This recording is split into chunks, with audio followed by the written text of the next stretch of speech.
So my name is Sharmen Ibrahim. I'm the Group Digital Education Director. I work in Activate Learning. I've put my email in there. I'm more than happy for people to contact me directly after the session if you're interested in a follow-up. I'll also pop the slides afterwards for your reference if you would like to take a look at them later. So a little bit about Activate. So we are an education group. We do have further education colleges. We do have NHE provision within our 7 colleges. We also have our education trust, which is UTCs and the Thale Green and Bicester schools. We have an apprenticeship branch, which we have the business school as part of, and the Cycles Academy. And we do have an online provision, which is purely online. We're the largest FE provider for online learning for GCSE maths and English and access to midwifery and nursing courses in the UK. What we aspire to is to achieve as much as we can progressive change and impact through learning. Our motto is transform lives through learning. And we do this through our learning philosophy.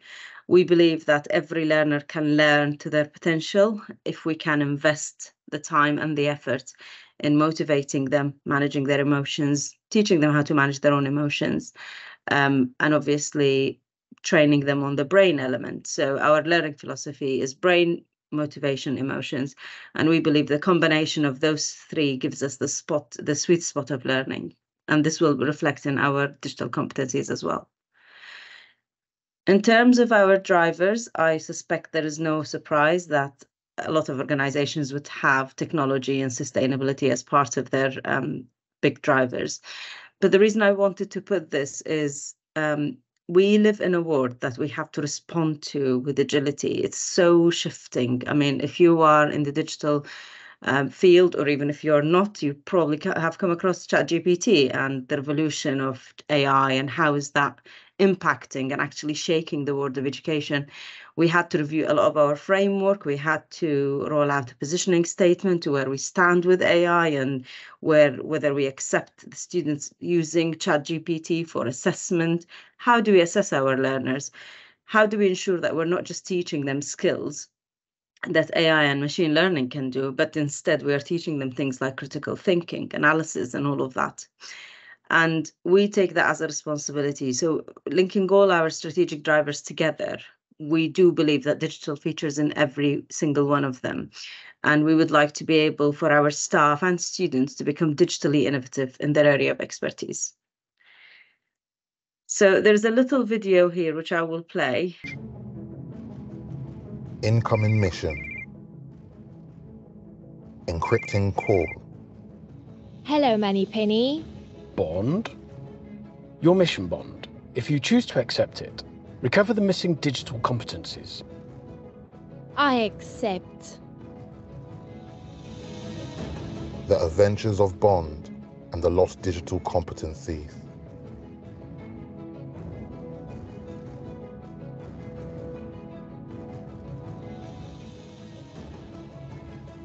Guarded vaults.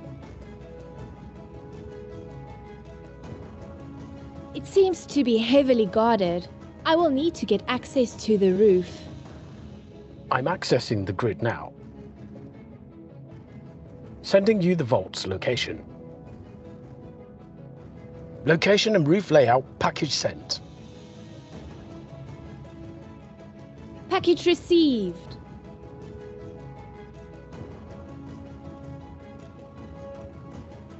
I'm switching to hands-free.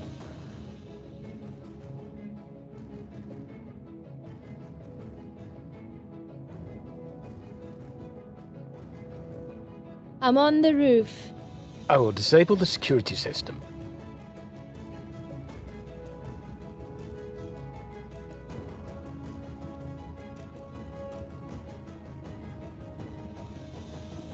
Initiate USB. Connecting. Decrypting vault password. Unlock code initiated. Got it. Great. Grab it and make your escape.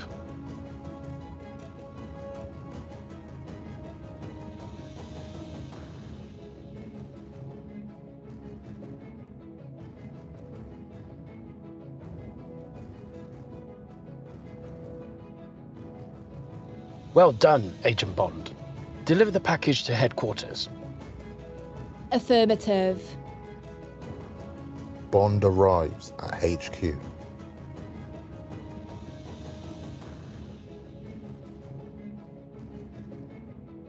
Our future is now safe. Introducing the 6 digital competencies of Activate Learning. Oh no! What's happening?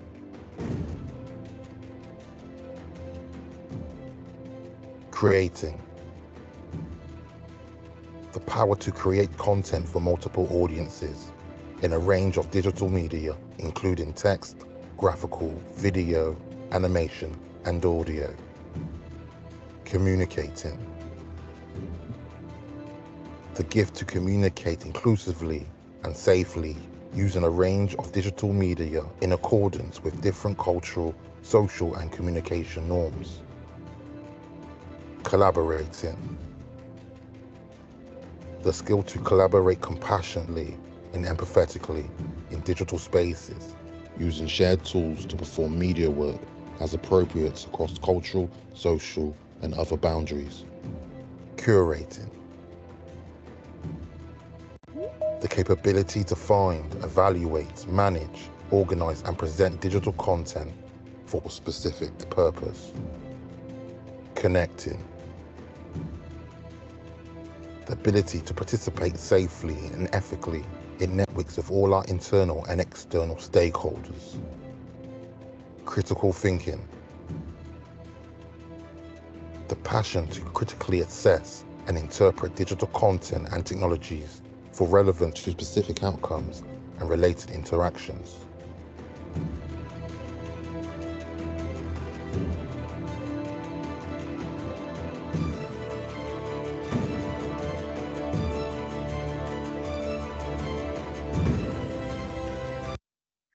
Okay, I hope people are still awake. So while I've got them, so this were the 6 competencies in Activate Learning, and we played with the letter, sort of the words with letters. So they are the 6 competencies. They all start with the letter C. But in our framework, we sort of reviewed the UNESCO, the framework published by the European Commission as part of the European Union, and the essential digital skills that was published by the government and the DFE, and they are all similar in terms of what skills they think are required to equip our learners with, and we came up with those 6. So creating, curating, connecting, collaborating, communicating, and critical thinking. So in terms of our journey, we started in March 2022, but actually this was the start of this project. But we started, I would say, 5 years ago. We had multiple iterations. This is our sort of most refined approach. We came up with a matrix. The matrix is to develop our students and staff. So there's a staff matrix and a students matrix that has the 6 competencies. We launched our framework within the Activate Learning to our staff over 14 months ago in April 2022. And we created an initial assessment, and our diagnostic is a skills-based assessment. So it will tell people where they are, and it will create that spiky profile, which I will show you the report of. That diagnostic our staff and students go through. In terms of the students, then it becomes part of their course embedded in the schemes of learning to have the pathway of development and progression. For our staff, this becomes part of their appraisal, and it becomes a digital objective in their appraisal. We also, after we've done that, we promoted and supported our staff with contextualized digital competencies, and I'll show a couple of examples of how this has been done. We had Ofsted in November. The framework was very, very positively received by the inspectors who looked at it. They wanted to see the impact when they come back. Obviously, because we launched this in September, so between September and November, it was a very short time to measure impact. And we are continuing to promote the contextualized digital competencies into our curriculum as we speak. So, how does our product work and what does it look like? So we start with the diagnostic tool because that creates the baseline for our staff and students to see where they are. Once they go through the diagnostic or the digital assessment, then they get personalized pathways for students. And staff receive personalized pathways for development as well, to develop their digital competencies. And there's an element of pedagogy in the staff one. And the reason is because they need to apply these in the classroom, in the delivery of their teaching, learning, and assessment.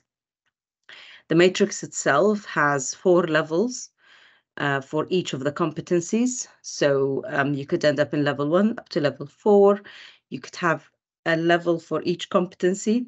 So the profile every user receives is a spiky profile. It's not a one-size-fits-all. And depending on where you are in each of the competencies, the pathways are decided. We've created subject-specific activity cards, and this is where the vocational element actually comes in strong. We have created also individualized reports for our staff and students. We do have bespoke support plans to support our teaching staff to deliver this. We have digital clubs on our site. We do have students with high needs, so we took a different approach, which I'll show you in a second. We also have technology-enhanced learning spaces on all our sites to support this, the delivery of this project. So, in terms of the learner journey, all the students who come to Activate Learning, we have something called Week 0, Connect to College Week. And in Week 0, no learning takes place. There's no teaching in the first week of term. What we do is we build relationships with our students. So the routines, the relationships, the readiness to study, the 3 R's. And that really creates a positive environment and a positive connection with the learners, because we get to know them a little bit better. Our learners age go from 14 all the way to adult learners. So we have learners coming to us at a very young age, and it's really important for us to understand them. And as part of their Connect to College Week program, they go through the digital competencies diagnostic or initial assessment. As I mentioned, each student gets a unique assessment pathway based on the skill. The further they go, the more complex it becomes and the more challenging the students are. If they don't want to go all the way down that competency because they're not, they can't answer all the questions, then it stops and it gives them, this is your level, but here's a pathway where you can develop your competencies further. The tutor itself, or each teacher, will get a group profile. They can see exactly that cohort of learners they have, where they are. And the reason we do that and we provide that report to the teachers is so that the curriculum planning is then tailored to include those skills that are suitable for that cohort that they have in terms of digital competencies. So for our students who are different and very gifted with different skills, we introduced Lego sets this year as part of the digital competencies. We also introduced the Microsoft Digital Literacy modules. And the Lego set went down really, really well for learners who are, for example, on the spectrum, who are struggling to sort of adapt to just computer, who would like a little bit more hands-on. So they get little projects to develop their digital competencies, and they have this Lego Education Spike Prime set, and they love it. And the feedback we had has been very, very positive. I can't wait until we can actually measure the impact at the end of this month, where we have, this year, where we have some outcomes coming through, because we've just trialed this for a year to embed the digital competencies within a practical element of Lego. In terms of the staff journey, it's not really different. So each member of staff will receive, again, diagnostic. One thing which is really, really important for us is how discreet this is. So we don't publish the staff results. We do publish a positioning statement to where we are as an organization, but staff can actually keep that to themselves and share it with their managers as part of their appraisal. What we didn't want to do is, you don't want this to become, well, where are you in your digital competency? This is something that people should believe in it themselves. They need to believe that I need to develop my digital competencies, and I'm going to agree that with my manager. So when they receive the report, that's individualized, the outcome is individualized to sort of develop their skills. We signpost them to different things like Microsoft, like JISC, like ETF, Google, and all of these freebies that are available. So how does the report look like? So the report they receive is a very spiky profile report. And as I said, some people could be fantastic in connecting, for example, like this person who's at an innovating level. but they need a little bit of support with communicating, and that's absolutely fine. And that's the beauty of the tool. It doesn't give you one level for all the 6 competencies. It gives you different levels for each competency. And then every link here in this report will send you to a pathway for development. We also send them links to the digital team if they need curriculum support, curriculum development. We also have training sessions, we have drop-ins, we call them digital clinics, and so on and so forth. So the wraparound support for staff is really, really important. Now, in terms of the impact, it's really important for our staff and students to identify their strengths and areas of development, but also this is really important when we send them to the market and actually they go to their first employment opportunity and they can say, this is where I am. This is how much I developed my digital competencies. There is also an element of when they go on their pathways, they can actually do a Microsoft certification or a Google certification, and they can take that with them. That's got nothing to do with the college qualification they leave us with. That's an add-on. And they can add that to their CV and enhance their CV with it. So again, this is just a wraparound. So there's a teacher's toolkit that we've created with activity cards, which I'll go to in a second. Each activity can be contextualized to the needs of that curriculum area, and each subject area will have access to an interactive magazine style like I've put in here. So we use Canvas as our VLE, but there is like VR apps, there's case studies, video resources, library resources, and so on and so forth that will give the teachers an opportunity to embed digital in vocational learning. So I've used this example because it's a classic construction. So if you work in FE, you know that construction teachers, and I'm sorry if there's any construction teachers on the call, they are very, very specific about how they deliver their lessons, and they're very practical. It's hands-on. So once you start introducing digital, that can create a bit of unease with some.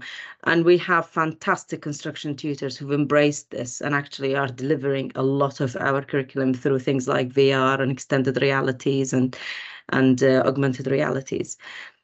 So rather than saying to the construction student, go away and create a CV or create a PowerPoint, we've introduced activity cards which are contextualized. So compile a folder of search results using Wakelet, because we know this is digital curation, and this is at an innovating level. So the teacher will look at their cohort and say, right, my cohort's average is at a developing level, which is level 2, or at an innovating level, which is level 4.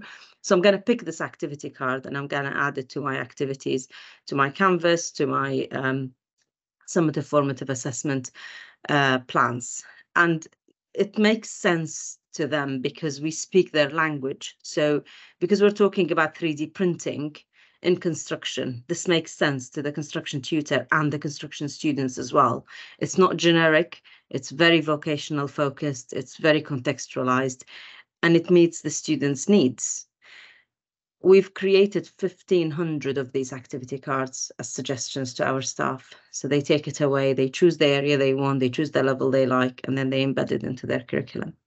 So this is an example for construction. I've also put another example for hairdressing. So our hairdressing learners, rather than saying, go and do a research on something, we asked them to produce a video about different hair techniques. You could use different software, Adobe Premiere, Final Cut Pro, blah, blah, blah. And one thing we've really focused on is whatever software we suggest, we ensure that our students have access to through our network and through our PCs. We can't not do that. We can't send them off to say, oh, go and use a tool. But guess what? You don't have access to that tool. We also have an element of teaching them in the process accessibility, digital accessibility, ensure that you've put subtitles, ensure that you've put transcript, and so on and so forth. It's all part and parcel of the delivery. And as I said, there is like thousands of, 1,500 cards so far that we've created, but that pool is going to just go even further. So to support the delivery of the digital competencies, we created what we call technology enhanced learning. And I've just put a few examples here where our learners having a go at the VR. So the first one on the left is a sports teacher, and they are teaching their students anatomy and physiology through VR. And the learners manipulate the skeleton, they take the bones out, they put the bones back, they label them, they rename them, retag them. And it's a fun way of learning anatomy and physiology, because if learners who are studying sports with us, we've done a bit of a sort of a focus group with them. They said they find this really hard to grasp. It's a difficult concept for them to study, and they're really interested in the practical element of sports. So having something like this is really important. The middle one is flying a drone experience that we've created in-house for our learners. And they basically, this is construction learners, rather than getting them a license to fly a drone, blah, blah, blah. We've done it in VR. So it's a fully immersive experience where they go on the VR headset, learn how to fly a drone. And it's actually an interactive experience for them as well, and gets their attention to connect with some of the more difficult concepts, but also makes learning fun. When I was doing my engineering degree, I wish I had access to things like VR, because that would have made life much easier in some of the abstract concepts that we were taught. That's it from me. So thank you very much for your time and attention. And I don't know if there are any questions.